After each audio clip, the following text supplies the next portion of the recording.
Hi guys, இந்த வீடியோவில் ஒரு தரமான சீரீஸை தான் பார்க்க போகிறோம். அதாவது மொனார்க் லெகசி ஆஃப் மான்ஸ்டர் சீரீஸோட சீசன் 2 இப்போ ரிலீஸ் ஆயிடுச்சு. அதோடைய எபிசோட் 1 கதை தான் பார்க்க போகிறோம். இதுக்கு முன்னாடி சீசன் 1 பார்க்கவே இல்லை அப்படின்னா நம்ம சேனலில் ஆல்ரெடி சீசன் 1 இருக்கிற 10 எபிசோடையும் ஒரே வீடியோவில் போட்டிருக்கோம். ஸோ அந்த வீடியோட லிங்க் வந்து டிஸ்கிரிப்ஷன் அண்ட் கமெண்ட்டில் கொடுத்துருக்கேன். அதை போய் பார்த்துட்டு வந்து இந்த வீடியோவை கன்டினியூ பண்ணுங்கள். அப்போ தான் உங்களுக்கு இந்த கதை நல்லாவே புரியும். இந்த கதைக்குள்ளே போகிறதுக்கு முன்னாடி நான் கேட்குற ஒரே விஷயம், இந்த வீடியோவை லைக் பண்ணிவிட்டு நம்ம சேனலை சப்ஸ்கிரைப் பண்ணிக்கோங்க. வாங்க இப்போது சீசன் 2 கதைக்குள்ளே போகலாம்.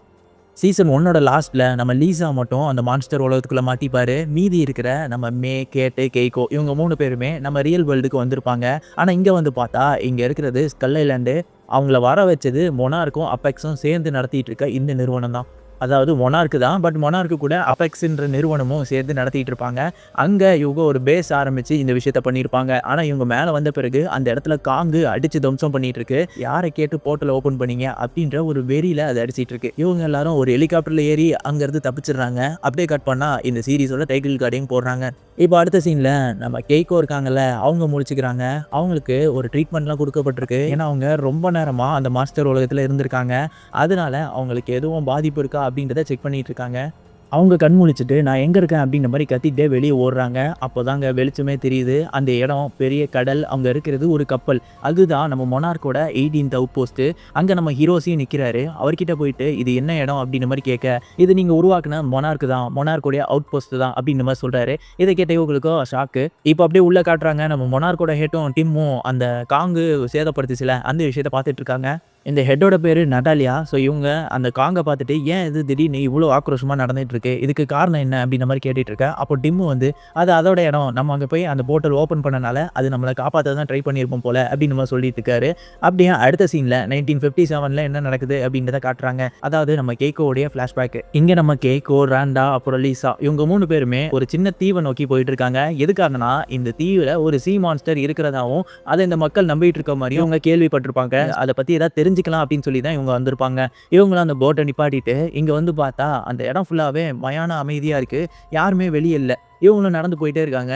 அப்போது வீட்டுக்குள்ளே இருக்கிற ஆட்கள் எல்லாருமே இவங்களை பார்த்த உடனே கதவு பூட்டிட்டு உள்ளே போயிடுறாங்க. இவங்களுக்கும் ஒன்றும் புரியல. அப்படியே நடந்து போயிட்டு இருக்கும்போது அந்த சென்டரில் ஒரு கல் இருக்குது. அந்த கல்லில் பார்த்தீங்கன்னா பிளட்டெல்லாம் இருக்குது. இதை பார்த்து இவங்க இது என்னவா இருக்கும் அப்படின்ற மாதிரி லீசா கேட்குறான். அதுக்கு ராண்டா பார்த்தீங்கன்னா மக்கள் ஏதாவது வேட்டையாடி இங்கே ரத்தத்தை கழுவி இருப்பாங்க அப்படின்ற மாதிரி சொல்லிட்டு அப்படியே போனால் அவங்களுக்கு எதிரிலே ஒரு பார் இருக்குது. சரி அதுக்குள்ளே போகலான்னு சொல்லி போகிறாங்க. அங்கே போனால் அங்கே நிறைய பேர் உட்காந்துருக்காங்க. ஆனால் இவங்க எல்லாரையுமே வித்தியாசமாக பார்த்துட்டு இருக்காங்க. இவங்களுக்கும் ஒன்றும் புரியல. அப்படியே உள்ளே போனால் மேலே பார்த்தீங்கன்னா ஏதோ ஒரு வினோதமான கடல் சிப்பி மாதிரி இருக்கு. அதை மேலே மாட்டி வச்சிருக்காங்க. இது என்னது அப்படின்ற மாதிரி நம்ம ராண்டா சும்மா இல்லாமல் கேமரா எடுத்து ஃபோட்டோ எடுக்க போகிறோம். அதை பார்த்து அங்கேருந்து ஒருத்தன் நம்ம ராண்டாவோட கேமராவை தட்டி விட்டுட்டு அடிக்க வரான். அப்போ லீசா வந்துட்டு சமாதானப்படுத்துறாரு. இங்கே பாருங்க, நாங்கள் எந்த ஒரு பிரச்சனைக்காகவும் வரல, நீங்கள் நிப்பாட்டுங்க, சண்டைலாம் போட வேணாம் அப்படின்னு மாதிரி சொல்லி அமைதிப்படுத்த, அதுக்கப்புறம் அவரோட ஆட்களும் வந்து அமைதிப்படுத்துறாங்க. அப்படியே இந்த சீனை கட் பண்ணிட்டு இப்போ ப்ரெசென்ட்டில் காமிக்கிறாங்க. அங்கே அந்த மொனார்க்கோட அவுட் போஸ்ட் இருக்கும்ல, அங்கே நம்ம கேட்டு பார்த்தீங்கன்னா இப்போ தான் முடிச்சிருப்பா. அந்த இடத்துக்கு கென்டாரும் வந்து நீ எப்படி இருக்க, உனக்கு ஓகேவா அப்படின்ற மாதிரி கேட்க, அப்போ கேட்டு இல்லை லீசா வந்து அங்கே மாட்டிக்கிட்டு இருக்காரு, அதனால் என்னால் இங்கே சந்தோஷமாக இருக்க முடியாது அப்படின்னு மாதிரி சொல்கிறான். கென்டாரவும் அதெல்லாம் எந்த ஒரு பிரச்சனையும் இல்லை அப்படின்ற மாதிரி சொல்ல, அப்பாவை பார்த்தீங்கன்னா உனக்கு எந்த பிரச்சனையும் இல்லாமல் இருக்கலாம், ஆனால் அவர் என்னை காப்பாற்றுறதுக்காக அந்த போர்ட்டலுக்குள்ளே குதிச்சாரு, அவர் என்னால் கைவிட முடியாது, அவரை காப்பாற்றியே ஆவேன் அப்படின்னு மாதிரி சொல்லிட்டு இருக்கா. அப்படியே நம்ம அந்த மான்ஸ்டர் உலகத்துக்குள்ளே இருக்கிற நம்ம லீசாவை காமிக்கிறாங்க. அவர் உள்ளே விழுந்த உடனே கண் பார்க்குறாரு. மறுபடியும் இங்கே மாட்டிட்டோமா அப்படின்ற மாதிரி அவர் யோசிக்கிறாருங்க. இப்போ கெய்கோ பெட்டில் வந்து ரெஸ்ட் எடுத்துகிட்டு இருக்காங்க. அவங்க பக்கத்திலே நம்ம ஹீரோஸையும் உட்காந்து அவங்க அம்மா தானே கேக்கோ, அவங்க வந்து சின்ன வயசில் பாட்டு பாடியிருப்பாங்க. அந்த பாட்டை வந்து நம்ம ஹீரோசி வந்து பாடிட்டு இருக்காரு. அந்த நேரம் கேட்டு உள்ளே வந்துட்டு ஹீரோசி கிட்ட இந்த மாதிரி நான் லீசாவை காப்பாற்ற போகிறேன், அந்த ஐலாண்டுக்கே போகணும் அப்படின்ற மாதிரி சொல்கிறா. அதை கேட்ட ஹீரோஸையும் லூசா நீ இப்போ தானே தப்பிச்சு அங்கேருந்து வந்தோம், அங்கே ரொம்பவே ஆபத்து அப்படின்ற மாதிரி சொல்கிறாரு. அதுக்கு நம்ம கேட்டு பார்த்தீங்கன்னா நான் உங்ககிட்ட பெர்மிஷன்லாம் கேட்கல, உங்ககிட்ட உதவி தான் கேட்குறேன், பண்ண முடிஞ்சால் பண்ணுங்க அப்படின்ற மாதிரி சொல்கிறான். அப்போ அவரும் சரி நீ நான் சொன்னால் கேட்கவா போகிறேன், நானும் வரேன் அப்படின்ற மாதிரி சொல்கிறாரு. இப்போது மேவை காட்டுறாங்க. அவகிட்ட அந்த ஆப்பெக்ஸ் நிறுவனத்தோட ஹெட்டு அவளும் இங்கே வந்துட்டு எங்கள் கூட சேர்ந்துரு, நீ எங்களுக்கு உதவியாக இருப்ப அப்படின்ற மாதிரி சொல்கிறாங்க. ஆனால் அதெல்லாம் கேட்ட மேவும் அப்படியே யோசிக்கிறா. முடியாதுன்ற மாதிரி தான் சொல்கிறா. அவங்களும் நல்லா யோசி அப்படின்ற மாதிரி அங்கேருந்து ஹெலிகாப்டர் எடுத்துகிட்டு கிளம்பிடுறாங்க. இப்போது நம்ம மே கிட்ட கேட்டு வந்து பேசுகிறா. அவள் இவகிட்ட இந்த மாதிரி நாங்கள் எல்லாருமே அந்த ஐலாண்டுக்கு போகலான் இருக்கோம், லீசாவை காப்பாற்ற போகிறோம், நீ எங்கள் கூட வரியா அப்படின்ற மாதிரி கேட்குறா. அதுக்கு இவளும் நீ எங்கே இருக்கீங்களோ நானும் அங்கே தான் வரேன் அப்படின்ற மாதிரி சொல்ல, இப்போ எடுத்த கௌத்தவனு நம்ம போயிட முடியாது, இங்கே இருக்கிற ஒரு போட் எடுத்துகிட்டு போகணும் அப்படின்னா இங்கே இருக்கிற சிசிடிவி கேமரா இவங்களால நம்ம சிக்கக்கூடாது, இவங்க எல்லாரும் பார்த்தாங்கன்னா நம்மள புடிச்சுப்பாங்க, நம்மள போக விட மாட்டாங்க அப்படின்னு சொல்லி ஒரு பிளான போட்டு நம்ம மட்டும் அங்க இருக்கிற கண்ட்ரோல் ரூமுக்கு போயிட்டு நம்ம டிம்ம பேசிக்கிட்டு டைவர்ட் பண்றா. சிசிடிவி கேமராவை பார்க்க வைக்காத மாதிரி நம்ம டிம்ம வந்து டைவர்ட் பண்ணிட்டு இருக்கா. அந்த நேரம் இவங்க எல்லாருமே அந்த போட் இருக்கிற இடத்துக்கும் போய் போட் எடுத்துடுறாங்க. இப்போ டக்குன்னு நம்ம மேவுமே இந்த இடத்துக்கு வந்து போட்ல ஏறிக்கிறா. அந்த ஷிப்ல இருந்து இவங்களும் கடலுக்குள்ள அந்த போட் எடுத்துட்டு போக ஆரம்பிச்சிடுறாங்க. அப்படி போயிட்டு இருக்கும்போது அங்க ஒரு பெரிய கரும் மேகங்களால் சூழ்ந்த ஒரு பெரிய புயல் இருக்கும். அந்த இடத்த தாண்டி அவங்க ஸ்கல் ஐலாண்டுக்கும் வந்துடுறாங்க. அந்த கரையில வந்துட்டு அவங்க போட்டை நிப்பாட்டிட்டு இப்போ அந்த கரும் மேகங்களால் சூழ்ந்த புயல் இருக்குல்ல, அது இந்த ஐலாண்டை நோக்கி தான் வந்துட்டு இருக்கு. அது இப்போ 6 மணி நேரத்தில் வந்துடும் அப்படின்ற மாதிரி சொல்லிட்டு உள்ளே போயிட்டு இருக்காங்க. உள்ளே இவங்க நடந்து போயிட்டு இருக்கும்போது அந்த இடத்துக்கு ஒரு விசித்திரமான பறவை ஒன்று வந்து நிற்கிது. அதை பார்த்தோன்னே இவங்க ஒளிஞ்சிக்கிறாங்க. அப்போ டக்குன்னு இன்னொரு பெரிய ஒரு மான்ஸ்டர் பறவை ஷாக் பவரை வச்சு அந்த பறவையை தின்னு சாப்பிட்ருது. இதை பார்த்து இவங்க ஆத்தாடி அவ்வளோதான் இதுகிட்ட மாட்டிக்கிட்டா அப்படின்ற மாதிரி பயந்து போய் நிற்கிறாங்க. அந்த பறவையும் இவங்க கிட்ட வரையும் வந்துட்டு அங்கேருந்து பறந்து போயிடுது. இப்போ அப்படியே கட் பண்ணி நம்ம பாஸ்ட்ல நடக்கிற விஷயத்த காட்டுறாங்க. அங்கே பாரில் இவங்க 3 பேரும் உட்காந்து ட்ரிங்க்ஸ் சாப்பிட்டுட்டு இருக்கும்போது அந்த நேரம் நம்ம ரேண்டா கிட்ட அங்கே ஒரு லேடி ஒர்க் பண்ணிட்டு இருப்பாங்க. அவங்க வந்துட்டு என் கூட டான்ஸ் ஆடுறியா அப்படின்ற மாதிரி கூப்பிட்டு போகிறாங்க. இவங்க 2 பேரும் அதை பார்த்து சிரிச்சிட்டு இருக்க. அப்போ ரேண்டா கூட அவங்க டான்ஸ் ஆடிட்டு அவங்க நெக்கில் அந்த சி மான்ஸ்டரோட சிம்பிள் இருக்கும், அதை காமிச்சு நீங்கள் இதை தேடி தானே வந்திருக்கீங்க அப்படின்ற மாதிரி பேசுகிறா. அதுக்கு நம்ம ரேண்டாவும் ஆமாம் இது எப்படி உனக்கு தெரியும் அப்படின்ற மாதிரி கேட்க, எங்கள் எல்லாருக்குமே தெரியும், இங்கே இருக்க எல்லாருமே உங்கள் மேலே கோவமாக இருக்காங்க. ஏன்னா இவங்க எல்லாருமே அந்த சி மான்ஸ்டரை கடவுளாக நினச்சிட்டு இருக்காங்க. நீங்கள் இங்கே வந்து ஏதாவது இதை பற்றி பேசுகிறீங்க அப்படின்னா அவங்க உங்களை சும்மா விட மாட்டாங்க. ஸோ இப்போவே நீங்கள் இந்த இடத்த விட்டு போயிடுங்க அப்படின்ற மாதிரி எச்சரிக்கை கொடுக்குறா. அப்படியே அடுத்த சீனில் இப்போ ப்ரெசென்ட்டில் காமிக்கிறாங்க. இவங்க எல்லாம் அந்த காட்டை விட்டு வெளியே வரும்போது அங்கே நம்ம காங்கு பெருசாக படுத்து கிடக்குது. அதை பார்த்து இவங்க ஆச்சரியத்தில் வியந்து நின்றுட்டு இருக்காங்க. ஏன்னா அவ்வளோ பெருசாக இருக்குது, அது தூங்கிட்டு தான் இருக்குது. அதனால நம்ம அமைதியாக இதை கிராஸ் பண்ணி போயிடலாம்னு சொல்லி நடந்து போயிட்டுருக்க. அப்போது அது அப்படியே கையை அப்படி திருப்பி படுக்கும் பாருங்கள். இவங்க கொஞ்ச நேரத்தில் அங்கே நசுங்கியிருப்பாங்க. நம்ம கேட்டு அங்கேருந்து தப்பிச்சு வெளியே வந்துடுறா. இப்போ இங்கே நம்ம மொனார்க்கோட அவுட் போஸ்ட்டில் கெய்கோ எந்திரிச்சு வந்து வெளியே நிற்க, அப்போ அவங்க கிட்ட வந்த டிம்மு பேச ஆரம்பிக்கிறான். என்னோட பேர் டிம்மு, நான் மொனார்க்கில் கண்ட்ரோல் ஹெட்டாக இருக்கேன் அப்படின்ற மாதிரிலாம் சொல்லிட்டு இருக்கும்போது அப்படியே கீழே போய் அந்த செக்யூரிட்டி சிஸ்டம் கண்ட்ரோல் ரூம் இருக்கும்ல, அங்கே எல்லாத்தையுமே சுற்றி காமிக்கிறான். ஒவ்வொரு விஷயத்த எக்ஸ்பிளைன் பண்ணிட்டு இருக்கான். அந்த நேரத்தில் அந்த காங் வந்து இவங்களை அட்டாக் பண்ணியிருக்கும்ல, அந்த ஃபுட்டேஜை வந்து ப்ளே பண்ணுறாங்க. அதை பார்த்துட்டு இருக்கும்போது நம்ம கேக்கோ பார்த்தீங்கன்னா ஒரு நிமிஷம் ஸ்டாப் பண்ணுங்க அப்படின்ற மாதிரி சொல்கிறாங்க. அந்த இடத்துல நம்ம நட்டாலியாவும் இருக்காங்க, மொனார்க்கோட ஹெட் அவங்க தான். சரி எதுக்காக இதை ஸ்டாப் பண்ண சொன்னீங்க, அங்கே என்ன இருக்குது அப்படின்ற மாதிரி அந்த நட்டாலியா கேட்க, அப்போது நம்ம கேக்கோ பார்த்தீங்கன்னா அந்த இடத்த நல்லா பாருங்க, அங்கே ஒரு மான்ஸ்டர் கிரியேச்சர் இருக்குது, இதை பற்றி எனக்கு ஆல்ரெடி தெரியும், இது அந்த போர்ட்டல் வழியாக தான் வந்திருக்கு. ஸோ காங்கு பார்த்தீங்கன்னா அந்த ஐலாண்டில் இதுக்கப்புறம் யாரும் புது மான்ஸ்டர் வந்து வரக்கூடாது அப்படின்றதுக்காக தான் இங்கே அட்டாக் பண்ணியிருக்கு, அந்த ஐலாண்டை பாதுகாக்க தான் அப்படி பண்ணியிருக்கு, நம்ம தான் தப்பாக நினச்சிட்டு இருக்கோம் அப்படின்னு மாதிரி சொல்கிறாங்க.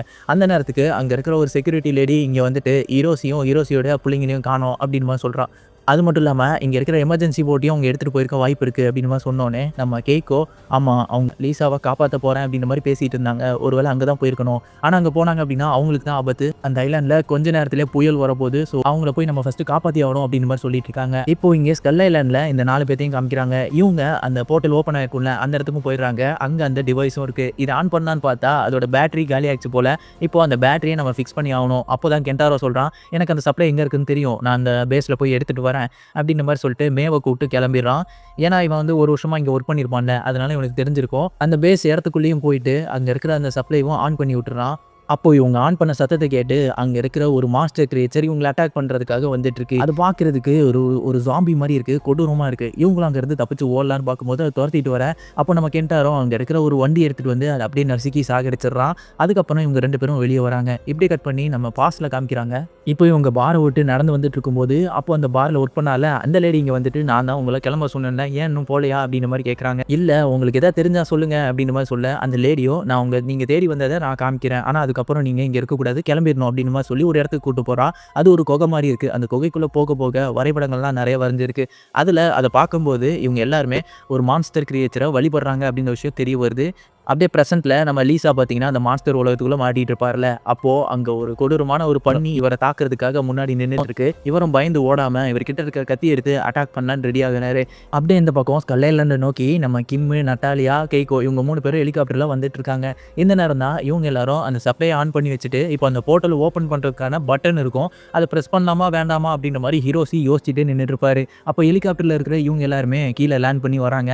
அப்போ கெய்கோ பார்த்தீங்கன்னா இவங்க எல்லாருக்கிட்டையும் அதை ஆன் பண்ணாதீங்க, போர்ட்டல் ஓப்பன் பண்ணாதீங்க, லீசா செத்ததாகவே இருக்கட்டும், எங்களுக்கு உங்களை இழக்க தேவையில்ல, அதை நீங்கள் ஆன் பண்ணீங்க அப்படின்னா பெரிய ஆபத்தே வரும், உள்ளே இருக்கிற நமக்கு தெரியாத மான்ஸ்டர் கூட வரதுக்கு வாய்ப்பு இருக்குது அப்படின்னு மாதிரி சொல்கிறாங்க. ஆனால் நம்ம கேட்டு பார்த்தீங்கன்னா அது எல்லாத்தையுமே கேட்காம என்ன அவர் காப்பாற்றினாரு, நான் அவரை காப்பாற்றி ஆவேன்னு சொல்லி அந்த பட்டன் அழுத்திடுறான். அப்போ அந்த டிவைஸும் ஆக்டிவேட் ஆகி போர்ட்டலும் ஓப்பன் ஆக ஆரம்பிக்குது. இதோடைய அதிர்வலைனால அங்க தூங்கிட்டு இருந்த காங்குமே எந்திரிச்சு யார்ரா அது அப்படின்ற மாதிரி பாக்குது. இப்போ அந்த ஹாலோ எர்த் அதான் மான்ஸ்டர் உலகத்துக்குள்ள நம்ம லீசா நின்னுட்டு இருப்பான்ல, அப்போ அந்த சத்தம் கேட்ட உடனே அந்த பன்னியுமே ஓடி போயிருது. அவரும் பாத்தீங்கன்னா என்னன்னு திரும்பி பார்த்தா அந்த போர்ட்டல் வந்து ஓப்பன் ஆகிறத பார்த்தோன்னே அந்த போர்ட்டல்ல இருந்து ஒரு கேப்சூல் கீழே வந்து விழுகும். சரி அதுல ஏறிடலான்னு சொல்லி இவரும் போயிட்டு இருக்காரு. அந்த நேரம் மலை மாதிரி ஒன்று அது வெடிச்சு சிதறுது. பார்த்தா ஒரு மிகப்பெரிய அரக்க மாதிரி இருக்குங்க. இதை தான் அந்த பாஸ்ட்ல வந்து வழிபட்டு இருப்பாங்க அந்த மக்கள் எல்லாருமே. மிகப்பெரிய கிரியேச்சர் வந்துட்டு இருக்கு. சரி அது எதா இருந்தாலும் பரவாயில்லன்ட்டு இவருமே கேப்சூல்குள்ள உட்கார்றாரு. இவர் உள்ள ஏறிடுறாரு. ஆனா அந்த மான்ஸ்டருமே போர்ட்டல் வழியா நம்ம ரியல் வேர்ல்டுக்கும் வர ஆரம்பிக்குது. இவர் அந்த கேப்சூலை ஆன் பண்ணலான்னு பார்த்தா அப்போ உள்ள ஒரு சின்ன வண்டு மாதிரியான மான்ஸ்டர் உள்ள வந்துருச்சு போல.